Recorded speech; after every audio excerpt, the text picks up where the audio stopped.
Hello YouTubers, once again, welcome back to my channel. In today's episode, I'm gonna share here how to repair a turntable motor won't spin. As I assess this one, here I plug this unit, motor don't spin. Then I check the switch here, it has the continuity, and also this one, it has continuity. But let me share to you guys how to check this motor.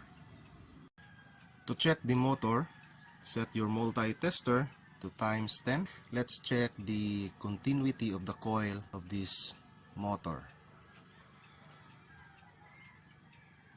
And the reading is there. That means the coil is okay. It is not shorted, because if it is shorted, guys, this is the reading 0. Okay?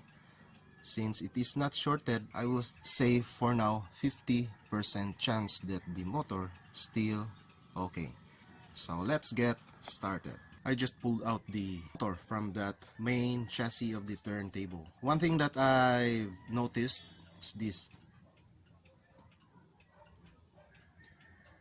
It won't spin flawlessly.